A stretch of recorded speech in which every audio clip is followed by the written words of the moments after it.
Thank you, Anthony. Again, good morning / afternoon. My name is Khalaf Haddad, and I am an instructor here with New Horizons. I started with them back in 1992, and it's been a joy and a privilege to watch the technologies grow up. Worked with a lot of things, background in network infrastructure. Started out with Novell NetWare, worked our way up through the Microsoft stack, and taken a look at a few other things, and lately have been pretty occupied with the Citrix technologies. And want to take some time today to talk a little bit about what NetScaler is, what it can do for you, how it works, and give you a little product demo, and explain also to you the NetScaler course that we have, which is one of my favorite classes to teach. I've been teaching it for almost a year now, and I've really enjoy it every time I work with it. So a little bit about us. Our agenda is today is a little quick mention of who we are here at New Horizons, what we do, and then we'll go through the presentation, do a little demo, and again, questions feel free to ask at any time, and Anthony will make sure I attend to them as we come along, because sometimes it's a little frustrating to wait till the end, and I wish I had asked a question at that time. It would have cleared something up. So I'm more than happy to take the questions again as we go along. So who are we as New Horizons? The fact that I've been affiliated with New Horizons for the better part of 22 years lets you know that we are here, we are around, and we are more than happy to provide solutions for your training needs in the IT field, and not just IT, but also many other business-related areas. And of course, I'm a little biased by saying we've got fantastic instructors, but we do. I don't mind saying that because it's true. I consider myself privileged to be a part of our instructor team, which when you think about how widespread our network is, with over 2,000 instructors across 56 countries, we're able to reach and deliver just about anywhere. Particularly with what we're doing today using GoToWebinar, we use other distance tools to make it easy for students to connect wherever they happen to be. We do offer instructor-led training in a live environment. If you want to come into a classroom, we also do the online live virtual delivery, so that if travel expenses are a hindrance, we can eliminate them altogether. We also do many private events, and that's a great opportunity to get some customized training for your particular environment. We do have partnerships with a number of different vendors, as you see here on the chart, but I've got the big yellow arrow pointing at Citrix, which is our focus for today. And specifically, I wanted to dial into NetScaler. NetScaler is a product that does a whole lot of things, but I want to give you a little bit of a setup here as to why such a thing as a NetScaler exists, and then we'll talk a little bit about the hows. Some of you might be familiar with some of the large e-commerce websites that are out there, such as the eBays and the Amazon.coms, or even the online presence of a Home Depot or a Walmart. And it would be somewhat odd to think of those online presences as consisting of only one server. Well, the fact of the matter is that there are multiple servers that provide that one presence. And what the NetScaler product does is it sits in front of the servers and provides a single point of entry from the internet to your back end, and it will make some decisions as to where the traffic needs to go, how it needs to be handled, and because of how it gets positioned and the functionality included, it's given a number of different descriptions. A NetScaler, in a lot of ways, is like the story of the four blind men and the elephant. You might have heard this story where the four blind men wanted to see what an elephant was, see in quotation marks. So they were led up to an elephant, and they all stretched out their hands, and each of them touched a different part of the elephant. The first one grabs a hold of the trunk and surmises to himself, well, an elephant must be like an anaconda, long and muscular. Second one reaches out and he grabs a hold of the tusk and says, well, no, an elephant must be more like a stick. And the third one reaches out and he grabs a hold of the ear and says, well, no, an elephant's kind of floppy like a blanket. And the fourth guy reaches out and he grabs the tail and says, I don't know what you're all experiencing, but an elephant really smells bad. So depending on what part of the NetScaler you get a hold of first is how you tend to see it. But it does a lot of things. So as we see with the NetScaler, it's described as a web application delivery controller. And so when you think about your web applications, such as an e-commerce site or a services site or a collaboration site or a publishing site, the NetScaler can sit in front of it to assist in the delivery of that application to your end users. Now, it does a number of things through, as it says there in the second bullet, caching and HTTP compression. It can speed up the application process. It can also do load balancing and content switching functions, meaning that as the requests come in, the NetScaler can distribute them evenly across your back-end servers as a load balancer. As a content switcher, the NetScaler can examine the request to determine whether it came, say, from a mobile device or a regular computer, and then even go so far as to look at what browser was used to access this web application, and then direct it to a set of servers that would be able to respond to give a user a customized experience based on the client that they came in on. Additionally, because of where the NetScaler is positioned, it can also handle the SSL traffic.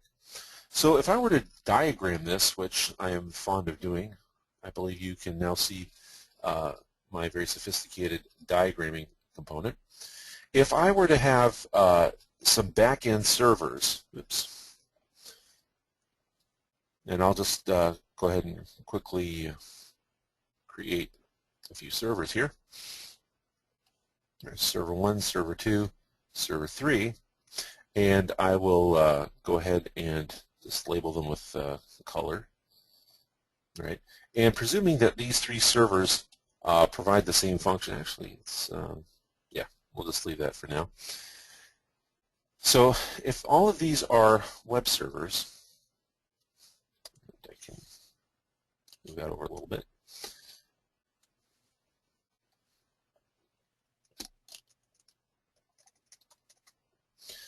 All right, the NetScaler can be positioned in front of these web servers so that the user who's coming to our environment either through the internet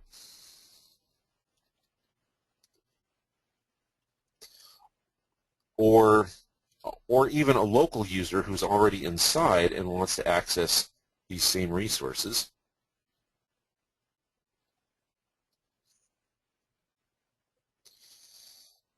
all right, can be directed. So from the front end of the NetScaler,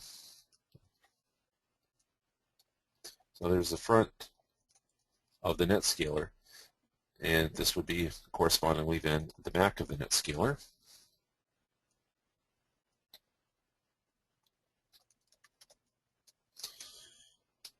All right. What the NetScaler will do is, as it receives the traffic from the front end, it will be able to process it, as this connection would be assigned to some sort of what we would call a load balancing virtual server.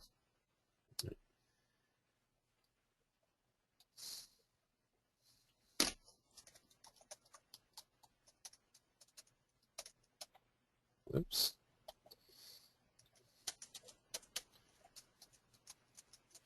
All right.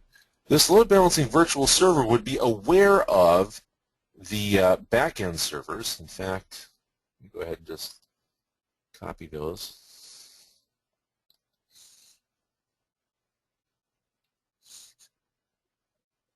Put that in there like so. Yeah, that'll work. All right. So we would represent the servers inside of the NetScaler. Now, a connection that we would make between the physical servers, so these are, if you will, I should say the actual servers, and the server objects in the NetScaler. All right, so we just represent those so that we have the IP address. We would make a further representation to identify the actual service. Oops.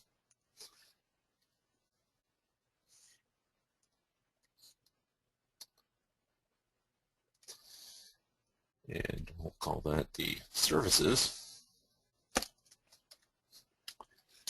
All right. And we would assign these services to the load balancer.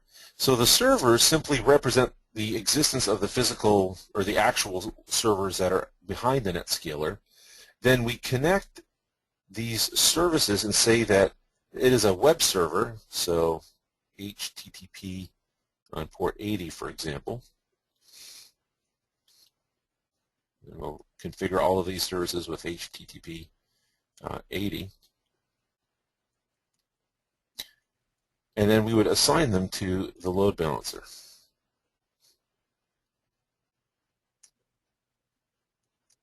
So when the clients enter the NetScaler from the front, from this IP address that's presented to them, they'll come to the load balancer, and the load balancer will make a decision as to which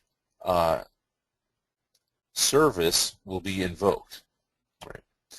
Now, in order to keep an eye on things, we also can attach, let's freehand this one here, a monitor, which a monitor will keep an eye on the servers in the back, and if the actual server becomes unavailable, then the monitor can inform the load balancer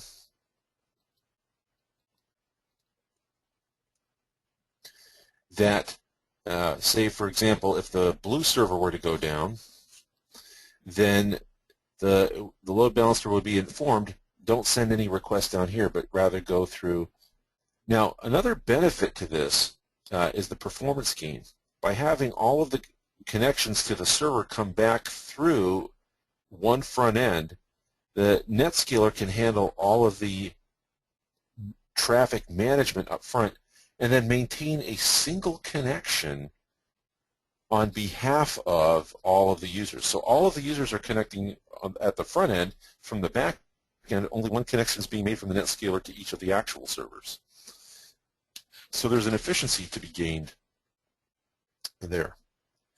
Now, if we continue to add to this diagram, another big area of concern would be securing the web servers.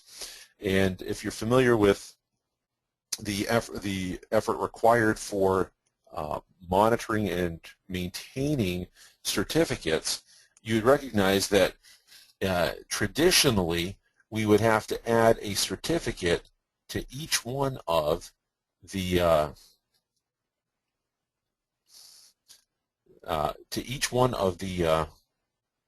servers.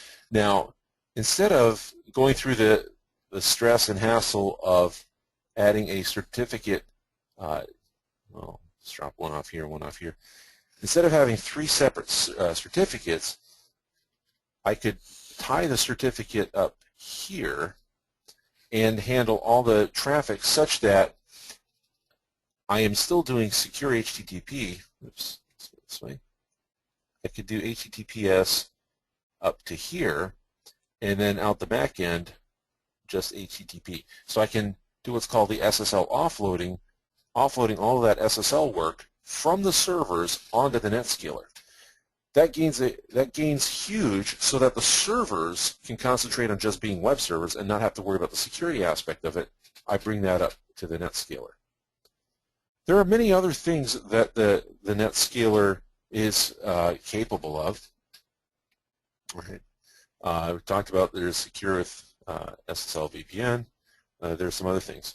Talking about content switching and load balancing, we mentioned that. The TCP multiplexing, which is the idea of all the connections coming to the front and then one connection out the back.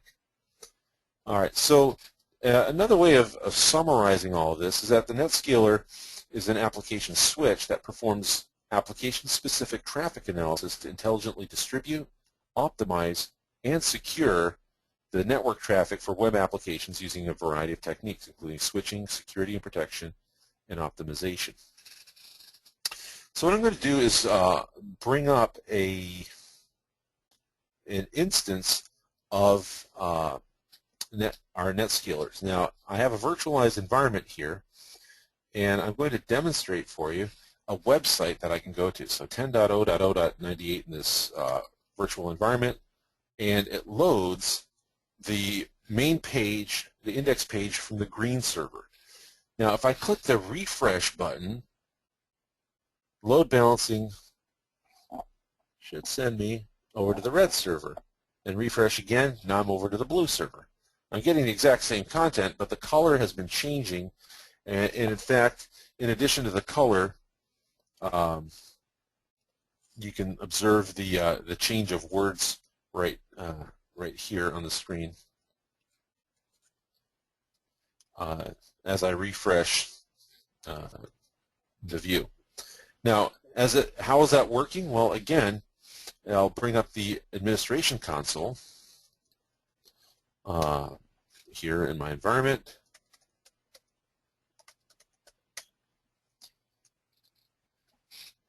And this is the NetScaler management interface. This is for NetScaler version 10.0. Currently, the current version of NetScaler is 10.1, and the categories on the left have been streamlined a little bit better. And the interface in NetScaler 10.5, which is due out in the not-too-distant future, goes even further in terms of improving the interface.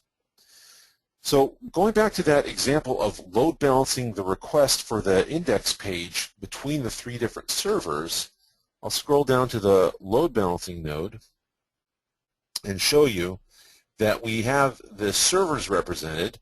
There's the blue, the green, and the red servers that are being represented here. Those line up with the rightmost column inside of my NetScaler. So these server objects are what we just saw there, the web red, web green, web blue.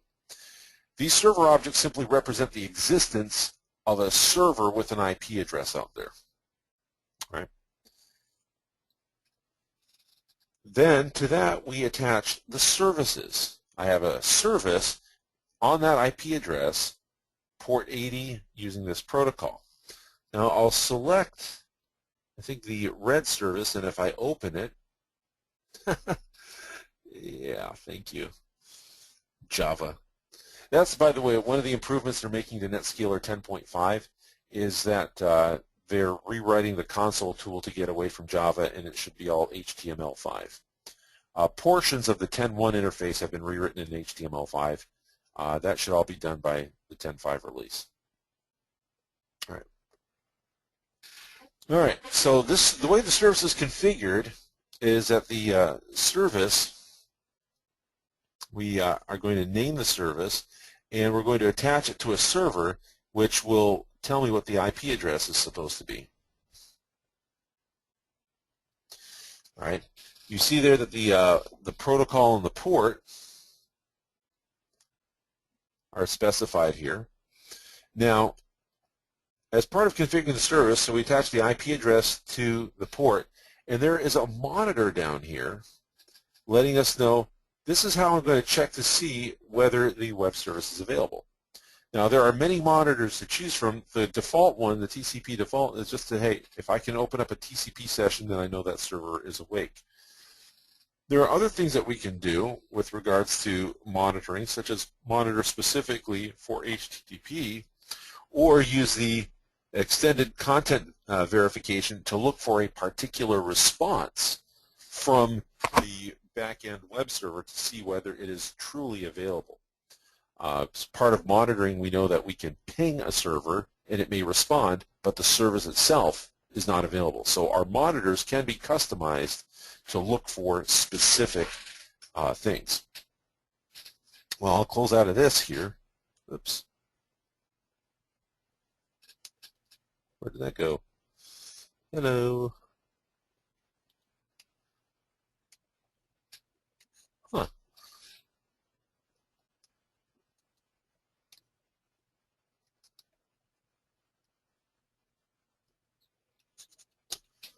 Fancy that.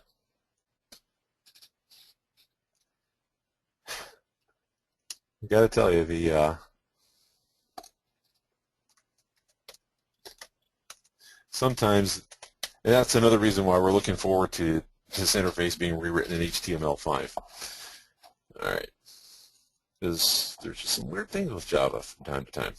All right, so back in our load balancing, we have the services, and then if we bring up to the virtual servers, we see that there is this load balancing virtual server which gets its own IP address, and the IP address assigned to the virtual server is client-facing.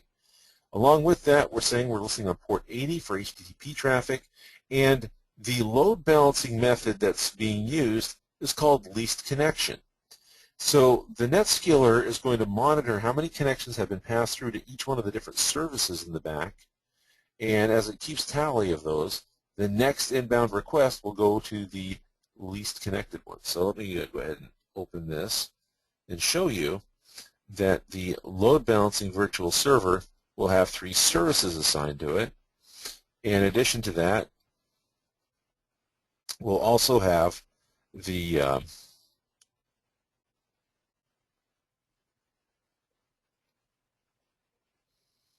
and now, thank you. All right, so on the services, we have 3 active services and listed there. And when I click on the method and persistence, we see that the current method is least connection. I can also just blindly round robin or whatnot, least bandwidth, least packets. So there are a number of different ways that the method, the load balancing method could be defined. Persistence would be if I need to map that after that initial connection is made, how do I decide whether to keep that connection? Right now there is no persistence, but if I wanted the user to keep coming back to the same server for the duration of that session, I could track by their IP address, or I could give them a cookie, or I could do a number of other things in order to make that persistent so they always go back to the same one. So for example, if I choose source IP and click the OK button, and now I go back to the server, this page, and I hit the refresh button, and I got to the green page, and as many times as I hit refresh, I will always go to the green page because of that persistence. Well, I'll go ahead and open this and change that persistence from source IP to none. Click the OK button and go back here and just refresh, and you see that I'm cycling back through the different servers. Now, if for whatever reason one of those servers is unavailable, say the red server, if I were to disable that red server, right, it was no longer available. So I click on the services, and I see that the red service is currently out of service because its underlying server is, maybe I'm taking it offline for maintenance. Well, what that will end up result for me is, as I refresh, I'll go between the green and the blue instead, and the red server is offline until I choose to bring it back online. So again, servers, I'll re-enable it, yes, and click back on the services, and lo and behold, all 3 services are up, and the virtual server is also showing that it is fully available. So that is one major function of the load balance of the NetScaler. Now there are others. For example, with regards to managing SSL, we can have certificates installed, and alongside that, the SSL Offload function is just like the load balancer, except that it is focused on tying a certificate to it. So if I were to open the properties, click the yes button there, you'll see that this looks very much like the one we pulled up earlier, except the protocol of SSL and the port number of 443 is what makes the difference.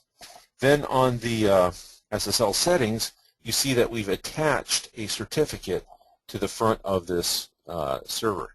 So now, if I close this, you'll see that I can go to that same address, but with HTTPS this time, 10.0.0.98, and I get this message because the certificate wasn't issued by a public certificate. I'll just go ahead and say I understand the risk and confirm the exception, and it gives me the green one. I hit the refresh button, and it's toggling me through, but using HTTPS now. So there's a lot of flexibility here on the NetScaler, and all we've been able to do at this point is scratch the surface and look just at the load balancing and the SSL offload functions. There are many other things that we can do, particularly when we get into shaping the traffic. We can do things such as content switching, which would allow us to put a content switch in front of our load balancers. So if we had a set of servers to manage the mobile experience and a set of servers to manage the desktop experience, we could put a content switch in the front and set up a policy that says if the user is using a mobile device, then send them to the mobile device load balancer. If the user is using a desktop, then send them to the desktop load balancer. That's a pretty neat thing there as well. We also have the ability to do rewrite rules and responder rules as far as setting up policies that if the request matches a certain string, I can rewrite the URL, redirect from, say, HTTP to HTTPS, from an old URL to a new URL. I can even do a little deeper analysis and look for maybe the old company name and substitute it with a new company name for some of my publishing sites. And on it goes. GSLB, which stands for Global Server Load Balancing, is something that some of the large, mid to large scale enterprises use, particularly those with multiple data centers. If one data center goes offline, what GSLB protects for is to redirect users to another available data center. So if I have data centers spread out across the country or across the world, and one data center were to go down, users would be rerouted to the next nearest data center without any effort on their part. So that's a little bit about the NetScaler product. As you will see, there is a lot more, and in fact, that's why we have a 5-day course on the essentials of NetScaler 10. In this 5-day course, and again, this is one of my favorite classes to teach because you see how much fun it is to play with the NetScaler product. We will guide you through setting up the basic NetScaler from the start, licensing it, setting up the load balancers, SSL, configuring global server load balancing or GSLB, do some of that traffic handling and shaping, and other content-specific things, as well as some monitoring and maintenance. There is a follow-on course to this, which would be it's course CNS 301, which has just been released. It's the Advanced Citrix NetScaler 10 course. And in that class, we would look at the other half of the functionality that we don't get time to in this 5-day course. But as far as bringing value to your network and getting a significant performance enhancement while also offering some security and stability, NetScaler is a formidable product in this space. So at this point, if there are any questions specifically, I would be more than happy to entertain them. I don't think I've seen any questions come in. But if you have any questions about the NetScaler product or the training course or any other offerings, I'd be more than happy to talk about those right now.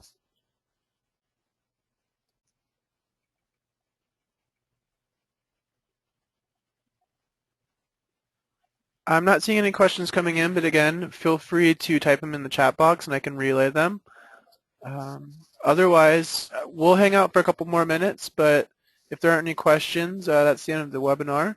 So thank you so much to everyone for coming out, and again, we'll hang out for a couple more minutes, and feel free to ask us some questions, and have a great afternoon. All right.